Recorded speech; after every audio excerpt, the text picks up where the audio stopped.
जय हिंद everyone, welcome back to Rankers class 9 10 NNTSC channel. This is Kunal. तो यार, आज की सीरीज में हम लोग वर्क पावर एनर्जी को कंप्लीट करने वाले हैं।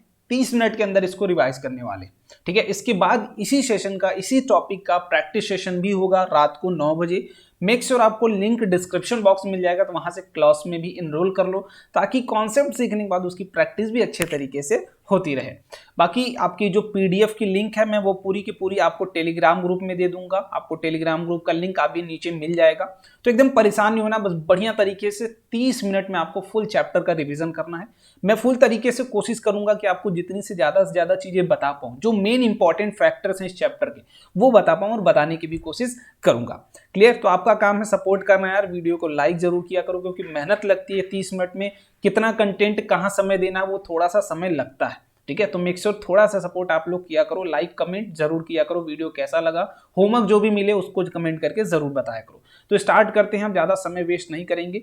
इंट्रोडक्टरी पार्ट में, that is work energy power में, जो सबसे पहली बात आती है वो वर्क की बात आती है कि वर्क है क्या, है ना। तो सिंपल, अगर देखो घर में हम खाना खाते हैं, हम बेसिकली बोलते हैं काम कर रहे हैं, घूम के गए वापस आ गए घर पे काम कर रहे हैं। लेकिन फिजिक्स के टर्म्स में वर्क की डेफिनेशन दूसरी है। वर्क फिजिक्स के टर्म में तभी आप बोलेंगे जब कोई बॉडी, ठीक है, किसी दूसरे बॉडी पर फोर्स लगा रहा है, या फिर कोई फोर्स किसी बॉडी पर लग रहा है, और उस फोर्स के इन्फ्लुएंस में बॉडी क्या हो रही है, डिस्प्लेस हो रही है।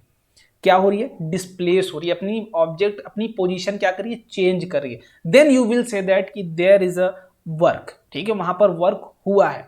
क्लियर? जैसे मैं यहां पर अगर आपसे बोलूं कि ये ऑब्जेक्ट रखा हुआ है, अब कोई एक बॉडी आई, इस पर फोर्स लगाई, और फोर्स लगाने के बाद अगर ये बॉडी नहीं चली, मान लो कि ये बॉडी नहीं चली, ठीक है, अगर ये बॉडी नहीं चली तो इसका मतलब आपने कोई काम नहीं किया।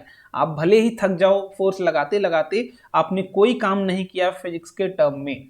अगर मान लीजिए यही बॉडी कुछ डिस्प्लेस होके यहां तक चली आई, तुम्हारे फोर्स लगाने की वजह से, इस चीज का दिमाग में रखिएगा कि आपके फोर्स लगाने की वजह से ये बॉडी यहां से चल के यहां तक आई, देन आप बोलेंगे कि यहां पर वर्क डन हुआ है। वर्क डन हुआ है। कितना हुआ है, क्या हुआ है, आगे बात करेंगे। क्लियर है? कितना हुआ है, क्या हुआ है, आगे बात कर रहे होंगे। और ये किसी भी तरीके का आपका वेक्टर क्वांटिटी नहीं है, स्केलर क्वांटिटी है। इसे किसी भी तरीके से आपकी डायरेक्शन से कोई मतलब नहीं है। ठीक है, आपको यहाँ पूरा पूरा खेल डायरेक्शन का मिलेगा, लेकिन work itself is a scalar quantity. Clear? अब इसकी बात थोड़ा सा डिटेल में करते हैं। तो कंडीशन क्या क्या भाई, अब कब कब कब बोलोगे कि वर्क डन हुआ? पहली चीज कि भाई फोर्स अप्लाई होना चाहिए वर्क डन होने के लिए। फोर्स मस्ट अप्लाइड, है ना, फोर्स अप्लाइड होना चाहिए। दूसरा क्या कि भाई डिस्प्लेसमेंट अकर होना चाहिए। डिस्प्लेसमेंट अकर, एक सेकेंड, ठीक है, आप क्या बोलेंगे, डिस्प्लेसमेंट अकर होना चाहिए। डिस्प्लेसमेंट अकर, भाई जो मेन इंपॉर्टेंट पॉइंट्स है यही है। और तीसरी चीज जो वो क्या भाई, कि फोर्स के इन्फ्लुएंस में होना चाहिए, है ना, फोर्स के इन्फ्लुएंस में होना चाहिए। क्या डिस्प्लेसमेंट जो हो रही है आपकी, वो कैसी होनी चाहिए मेरे भाई, तो वो फोर्स की इन्फ्लुएंस में। और चौथी जो हम लेंगे कि फोर्स और डिस्प्लेसमेंट का डायरेक्शन अपन क्या करते हैं, उसको सेम कंसिडर करते हैं। ये जनरली इसका टॉपिक नहीं था, बट हम क्या करते हैं, इसको यहाँ पर मैं बता दे रहा हूँ, सेम रखते हैं। ठीक है, कोशिश करते हैं, दैट इज ये वाला पॉइंट यही है। अगर आप ध्यान से देखेंगे तो यही है। ठीक है, तो ये कुछ बेसिक पॉइंट है, तभी आप बोलेंगे वर्क डन हुआ है, अदरवाइज वर्क डन नहीं हुआ है। ठीक है, तो यहाँ पर पहला टर्म आता है पॉजिटिव वर्क डन। भाई पॉजिटिव वर्क डन क्या है? देखो, मान लो आपने फोर्स लगाया इधर की तरफ, ठीक है, इधर की तरफ। जनरली देखो, हम लोग बार बार जो इसके पीछे पागल रहते हैं, जो परेशान होते हैं कि भैया अक्सर ये हमसे फोर्स निकलता नहीं, हम किस डायरेक्शन में। देखो, पहली बात कि अगर कभी भी आपसे फोर्स निकालने के लिए बोला जाए, तो आप हर बार क्या करिएगा कि फोर्स और डिस्प्लेसमेंट के बीच का जो एंगल है उसका ध्यान रखिएगा।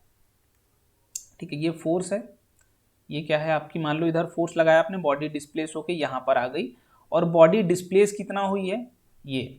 तो पॉजिटिव वर्क डन के बारे में मैं क्या बोलूंगा कि भैया जब फोर्स और डिस्प्लेसमेंट का डायरेक्शन क्या हो, डिस्प्लेसमेंट का जो डायरेक्शन हो वो क्या हो, जब सेम होगा, फोर्स एंड डिस्प्लेसमेंट का डायरेक्शन क्या होगा, सेम होगा, तब आपका वर्क डन क्या होगा, पॉजिटिव होगा। और जब फोर्स का और डिस्प्लेसमेंट डायरेक्शन अपोजिट होगा तो work done will be negative. Clear? तो ध्यान से देखो, मैं बोलता हूं इधर, तो वर्क डन होगा क्या, तो वर्क डन भाई जितना फोर्स लगाए हो इनटू जितना बॉडी डिस्प्लेस हुई है। ठीक है, ये तो सिंपल सा केस हो गया, आई थिंक इतना तुम्हें पता भी होगा। ठीक है, और यूनिट भाई क्या है, तो वर्क डन जूल होती है, या फिर यूनिट की बात करूं तो न्यूटन मीटर होती है, खत्म, ये यूनिट होती है। इसके बाद निगेटिव वर्क डन की बात करूं कि भाई मैं मान लो फोर्स इधर लगा रहा हूं, इधर खींच रहा हूं, बॉडी डिस्प्लेस हो रही है इधर, ध्यान से देखो, बॉडी डिस्प्लेस हो रही इधर, मैं फोर्स लगा रहा हूं इधर, बॉडी डिस्प्लेस हुई इधर, डिस्प्लेसमेंट की डायरेक्शन किधर, इधर तब क्या बोलोगे भैया, निगेटिव वर्क डन, मतलब जो मैं करना चाह रहा हूं वो नहीं हो रहा, उल्टा हो जा रहा है काम, है ना, मैं खींचना चाह रहा हूं इधर लेकिन बॉडी चली जा रही है इधर, निगेटिव हो जा रहा है, तो there will be negative work. So negative work कब होगा, जब फोर्स एंड डिस्प्लेसमेंट का डायरेक्शन क्या हो, फोर्स एंड डिस्प्लेसमेंट का डायरेक्शन क्या हो, बताइए, का डायरेक्शन अपोजिट हो। जब फोर्स और डिस्प्लेसमेंट का डायरेक्शन अपोजिट होगा तब आप क्या बोलेंगे कि निगेटिव वर्क डन हुआ। ठीक है, चलिए अब यहां पर देख लोगे तो आपका जो फोर्स आ जाएगा वो माइनस का फोर्स इंटू डी आ जाएगा। ठीक है, क्योंकि force is a vector quantity तो फोर्स का डायरेक्शन निगेटिव ले लोगे और डिस्प्लेसमेंट की डायरेक्शन डी है तो डिस्प्लेसमेंट पॉजिटिव ले लेंगे, तो minus F into D will be the work done, sorry force नहीं वर्क डन। क्लियर, यहां पर वर्क डन क्या होगा, माइनस एफ डी। अब इसको समझते हैं थोड़ा सा क्यों ऐसा होता है। मान लेता हूं मैं कि कोई ये ऑब्जेक्ट रखा हुआ है, इस पर मैंने ऑब्जेक्ट पर फोर्स लगाया किसी इस एंगल पर, दैट इज थीटा एंगल पर मान लो मैंने फोर्स लगाया, ठीक है, और बॉडी आपकी डिस्प्लेस होकर कुछ यहां आ गई है, डी अमाउंट से डिस्प्लेस हुई है। ठीक है, यहां तक डिस्प्लेस हो गई है बॉडी आपकी डी अमाउंट से। तो अब ध्यान से देखो कि मैंने बोला कि आपको वर्क डन जब भी निकालना है तो आपको फोर्स का कंपोनेंट तोड़ना पड़ेगा कि भाई जिस डायरेक्शन में फोर्स है उस जिस डायरेक्शन में डिस्प्लेसमेंट है, डिस्प्लेसमेंट और फोर्स की डायरेक्शन हर बार सेम करने की अगर कोशिश कर ली तो work done will always be F into D, खत्म। देखो मैंने बोला जो थीटा से अटैच होता है उसको एफ कॉस थीटा बोलते हैं, कॉस थीटा वाला कंपोनेंट, उसके परपेंडिकुलर एफ साइन थीटा। ठीक है, चलो हो गया खत्म, दो फोर्स निकले, एक एफ साइन थीटा निकला, एफ कॉस थीटा निकला। क्लियर है बहुत ही बढ़िया। अब मैंने क्या बोला कि भाई इधर चलाने के लिए that is F sine theta था, सॉरी एफ कॉस थीटा था इंटू डी। तो यहां से जो चीज निकल के आई कि वर्क डन की वैल्यू होती है एफ डॉट डी, और एफ डॉट की क्या है तो एफ इंटू डी इंटू का कॉस थीटा, और यही कॉस थीटा क्या बताता है तो theta is angle between force and displacement. बस इसी चीज का आपको ध्यान रखना है कि कभी मान लीजिए एंगल पर थीटा लगता है, किसी एंगल पर फोर्स लगा है, तो वर्क डन कैसे निकालोगे, पहले फोर्स का मैग्नीट्यूड लिखोगे, ध्यान से, फोर्स का मैग्नीट्यूड इंटू डिस्प्लेसमेंट का मैग्नीट्यूड इंटू फोर्स और डिस्प्लेसमेंट के बीच का जो एंगल होगा उसका कॉस कंपोनेंट। बस ये अगर मल्टीप्लाई कर दोगे तो this will be the work done for this case. ठीक है, और अगर वर्क डन में बोलूं कि इसके कारण तो बोलेंगे भाई एफ साइन थीटा एक मैग्नीट्यूड है और फोर्स और डिस्प्लेसमेंट के बीच का एंगल, तो यहां से थीटा बराबर 90 डिग्री हो जाएगा, और थीटा कॉस 90 क्या होता है, 0। तो जब भी फोर्स, स्टार मार्क करके यहां लिख दे रहा हूं मैं, स्टार मार्क करके लिख दे रहा हूं मैं कि फोर्स एंड डिस्प्लेसमेंट के बीच का अगर डिस्प्लेसमेंट के बीच का अगर थीटा के बीच थीटा जो है वो 90 डिग्री होता है तो वर्क डन क्या होता है, उसके कारण 0 होता है। वो फोर्स जो डिस्प्लेसमेंट के 90 डिग्री पर एक्ट कर रहा हो उसके कारण वर्क डन 0 होगा। बस इस तरीके से आप सवाल पूछे जा सकते हैं, इससे ज्यादा नहीं। चलो एक छोटा सा question, object is horizontally dragged by across the surface by 100 newton force acting parallel to the surface, find out the amount of work done by the force in moving object through 8 metre. तो work done simply बोलो क्या होगा, 100 Newton into 8 बराबर 800 Newton, यही होगा ना, यही तो था, खत्म। बस चलो समाप्त। आते हैं भाई अब एनर्जी पर। चलो लेकिन उसको खत्म करने से पहले एक चीज और जो मैं यहां पर बताने की कोशिश करूंगा, दैट इज वो क्या है ना, वर्क डन अगेंस्ट ग्रेविटी, जो छूट रहा है topic, work done against gravity. मैं क्या बोल रहा हूं, यहां पर कोई ऑब्जेक्ट रखा है सरफेस पर, यहां पर लिख लो इसका तो भाई वर्क डन बराबर 100 इंटू 8 आएगा ही, और ये 800 जूल वर्क डन आएगा ही, ये अलग है ना। ये क्या है, वर्क अगेंस्ट ग्रेविटी की बात कर रहा हूं मैं, ठीक है, अगेंस्ट ग्रेविटी, ये अलग टॉपिक है एक तरीके से, इसको टॉपिक की तरीके आप लोग ट्रीट करिएगा। मैं बोलता हूं कोई एक ऑब्जेक्ट है, मैं इसको उठा के कहां रखता हूं, मान लो कुछ h हाइट पर अगर लेके आता हूं, यहां से ग्राउंड से h हाइट पर लेके आता हूं, तो भाई ग्रेविटी कहां लग रही थी, mg तो नीचे लग रही थी, लेकिन मैंने कोई F फोर्स लगाया, एक्सटर्नल फोर्स, जो कि मैंने क्या किया, ग्रेविटी के अगेंस्ट वर्क किया, और ग्रेविटी के अगेंस्ट वर्क करने के लिए मुझे जो फोर्स लगाना पड़ेगा एक्सटर्नल फोर्स, वो कहीं ना कहीं equal to mg, greater than और इक्वल टू mg लगाना पड़ेगा।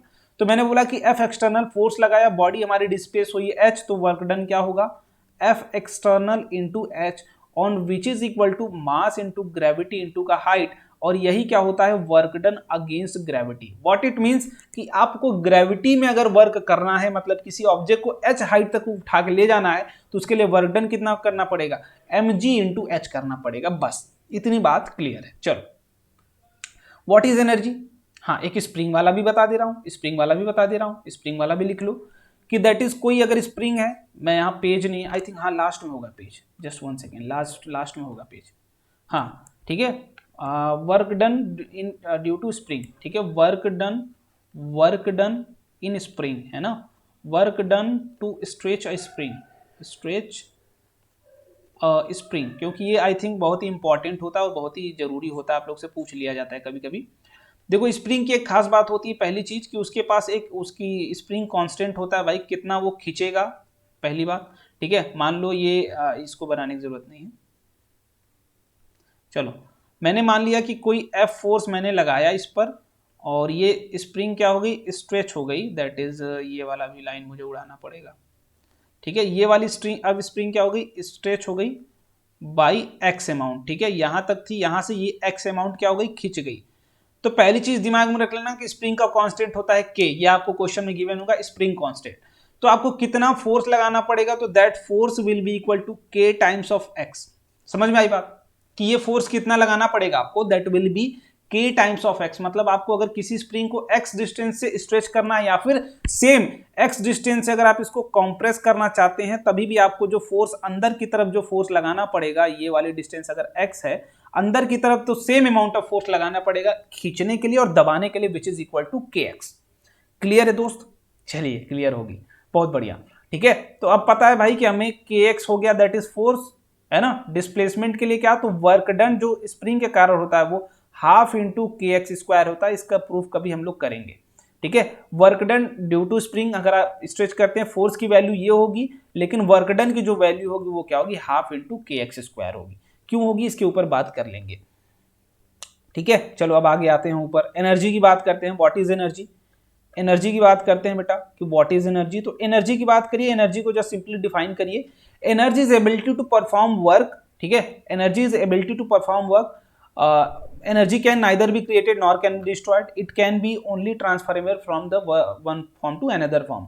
अगर मैं बोलूं कि वर्क, तो वर्क भी एक तरीके का क्या है भाई एनर्जी है ना, एक अलग फॉर्म ऑफ एनर्जी, वर्क भी क्या है एनर्जी है। अगर किसी के पास एनर्जी होगी तभी वो काम कर पाएगा, अदरवाइज नहीं कर पाएगा। तो वर्क भी अ काइंड ऑफ एनर्जी है, वो आपकी अभी देखोगे कि वर्क जो आप करते हो वही स्टोर होता है दूसरे एनर्जी के फॉर्म में, ठीक है। Work is also a kind of energy, इस बात को अपने दिमाग में रखिएगा। एनर्जी की भी यूनिट क्या होगी, तो जूल होगी, या फिर कहीं अर्ग ले लेते हैं कहीं लोग, या फिर न्यूटन मीटर ले लेते हैं, तो कोई भी यूनिट आप ले सकते हैं। And energy is also scalar quantity, तो ये कोई इसका वो बात नहीं, ठीक है। अब टाइप्स ऑफ एनर्जी की बात करते हैं, तो पहला जो आता है दैट इज काइनेटिक एनर्जी, ठीक है, काइनेटिक एनर्जी। और काइनेटिक एनर्जी की डेफिनेशन सिंपली क्या है भाई, जब बॉडी आपकी मूव कर रही हो और मूव करने की वजह से, मोशन की वजह से जो उसके पास काइनेटिक एनर्जी जो एनर्जी है that will be kinetic energy. जैसे ये बॉडी हमारी मास m की है, v वेलोसिटी से मूव करे, तो इसके पास कोई काइनेटिक एनर्जी होगी which is equal to half of mv square. Clear, अगर कोई बॉडी m है स्मॉल m, तो इसके पास अगर v से ये मूव करे तो इसके पास कौन सी एनर्जी होगी काइनेटिक एनर्जी। अगर मोशन में हो कभी भी किसी बॉडी के पास अगर एनर्जी है due to motion that will be kinetic energy, और उसकी वैल्यू क्या होगी हाफ mv स्क्वायर, बस खत्म, ठीक है। और तीसरी चीज भाई आती है दैट इज पोटेंशियल एनर्जी। ये क्या आ गई पोटेंशियल एनर्जी, कि भाई पोटेंशियल एनर्जी दूसरा टाइप क्या है पोटेंशियल एनर्जी। देखो एनर्जी काफी तरीके की होती है, बेसिकली हमें यहाँ कितना क्या पढ़ना होता है मैकेनिकल एनर्जी के बारे में पढ़ना पड़ता है, ठीक है। तो मैकेनिकल एनर्जी दो तरीके का होता है, काइनेटिक एनर्जी और पोटेंशियल एनर्जी। आई थिंक मुझे बताना चाहिए था बट कोई बात नहीं, ठीक है। चलो, the energy possess by the virtue of position change, या फिर शेप चेंज, या फिर कन्फिग्रेशन चेंज की वजह से जो पोटेंशियल एनर्जी है। जैसे मैं बोलता हूं कि इस ऑब्जेक्ट को मैंने h हाइट तक उठा के यहाँ पर लाया, h हाइट पे उठा के लाया, तो मैंने क्या किया इसका पोजीशन चेंज कर दिया ग्राउंड के रिस्पेक्ट में, तो अब यहाँ पर इसके पास पोटेंशियल एनर्जी होगी और जो वर्क आप कर रहे होंगे इस बॉडी में यहां से यहां लाने के लिए, वही वर्क किस फॉर्म में स्टोर हो जाएगा, पोटेंशियल एनर्जी में। और हमने निकाला था अभी mg/h का, हमने निकाला था, आई थिंक आपको पता होगा ये बात कि आपने निकाला था, कैलकुलेट किया था। क्लियर बात। चलिए, और दूसरी चीज स्प्रिंग की बात करूं मैं, तो स्प्रिंग में ये था।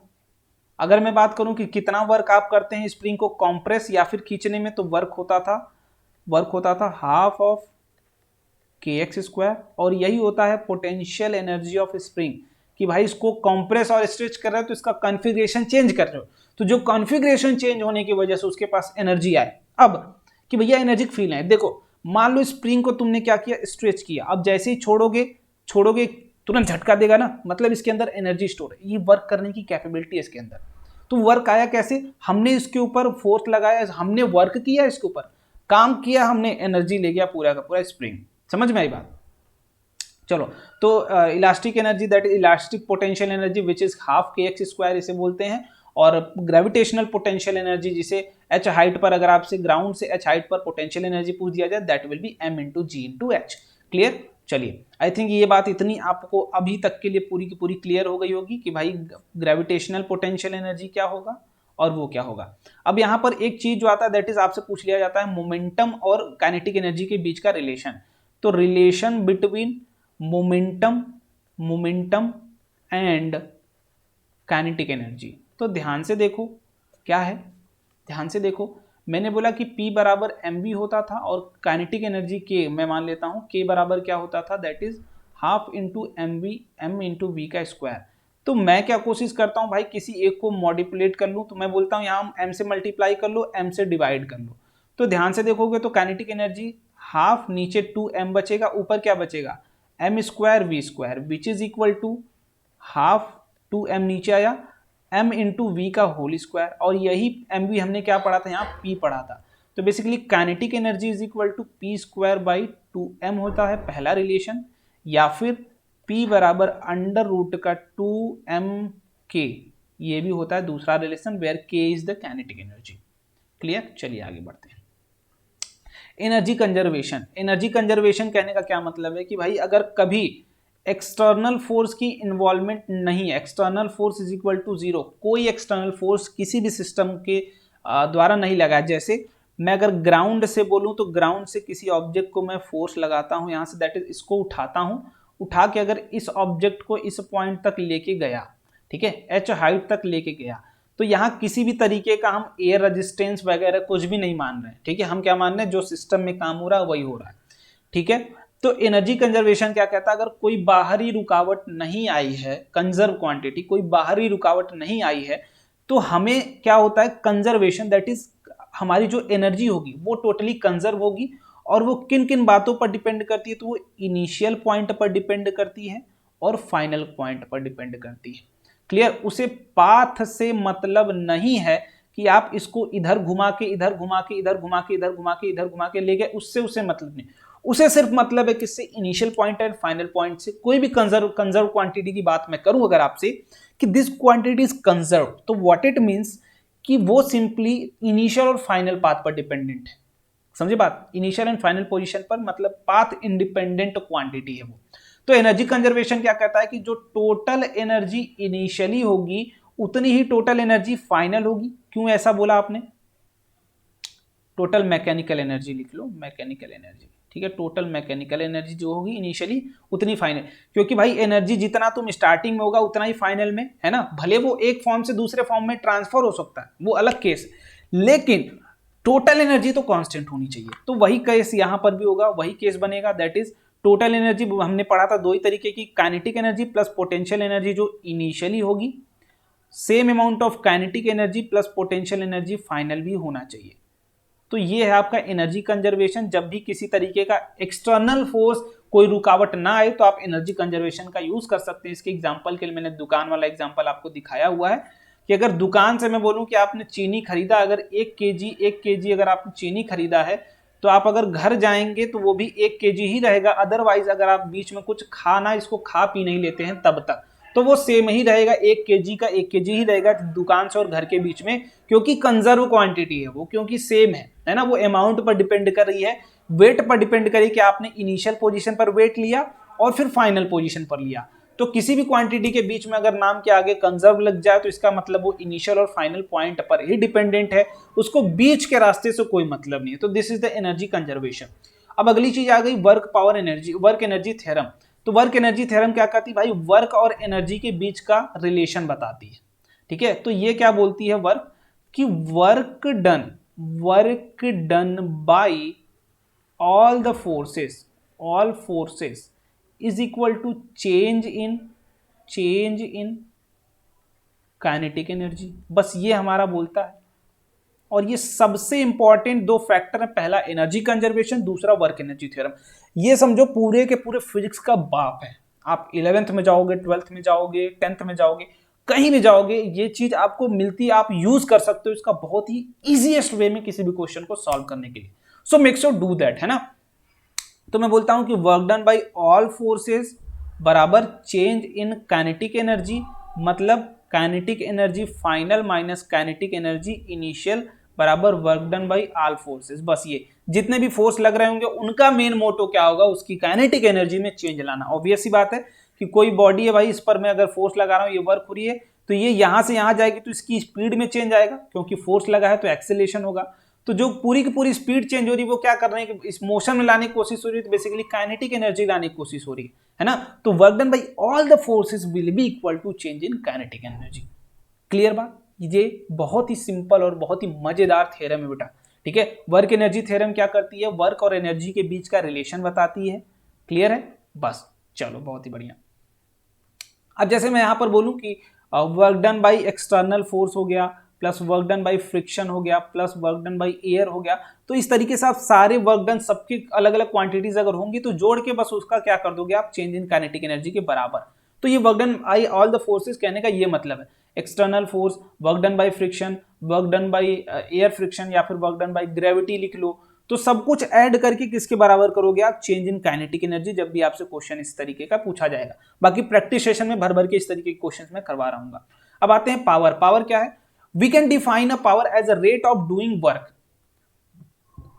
पावर क्या है भाई, किसी चीज की रेट अगर मैं बोलूं तो भाई क्या होता है, पावर की बात अगर मैं करूं आपसे, रेट की मैंने बात की है और आपने पढ़ा rate of change of momentum, मतलब मोमेंटम पर यूनिट टाइम जो होता है वो क्या होता है, पावर। वैसे ही that is force, work per unit time क्या होगा आपका, पावर। मतलब कितने समय में कितना वर्क कर रहे हैं, ये क्या आपका बताता है, पावर बताता है। कितने समय में आपकी एबिलिटी है कितना वर्क करने के, this is decided by the power of the body. Clear, और पावर की जो यूनिट होती है वो जूल पर सेकेंड होती है या फिर वॉट। समझ में आई बात, चलिए क्लियर। पर यूनिट टाइम कितना अमाउंट ऑफ एनर्जी, बेसिकली आप इसको ऐसे भी बोल सकते हो कि power is equal to consumed energy which is also work, consumed energy upon का टाइम। समझ में आई बात, तो ये आप इस तरीके से भी लिख सकते हैं दोनों बातें। बस ये कुछ बात थी।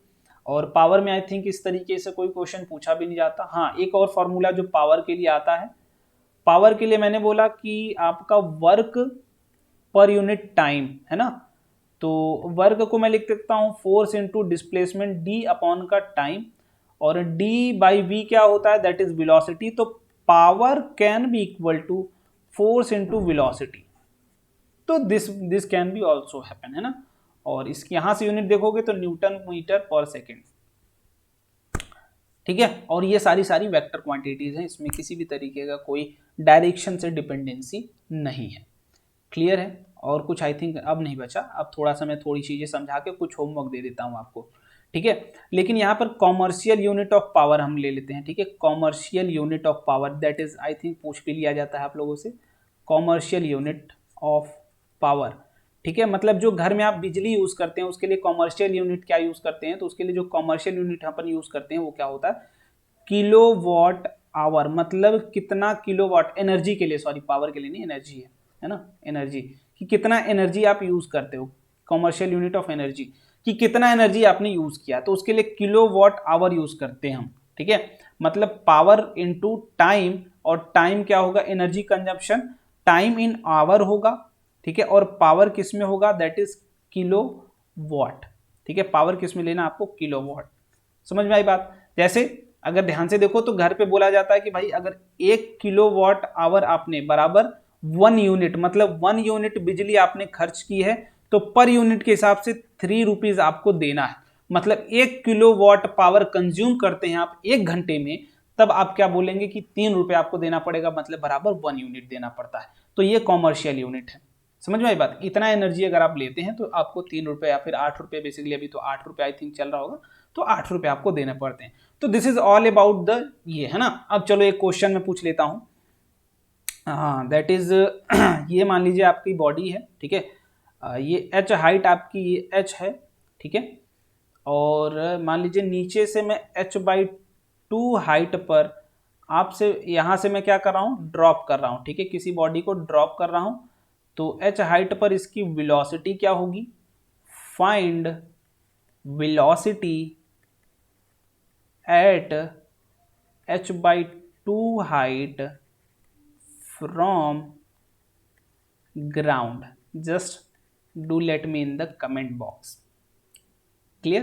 तो this is the very simple question, और इस तरीके से कोई भी क्वेश्चन आई थिंक अब आपसे पूछा जाएगा तो आई थिंक आप करने के लायक हो गए हो, क्योंकि हर एक चीज आई थिंक मैंने रिवाइज करा दी है ना।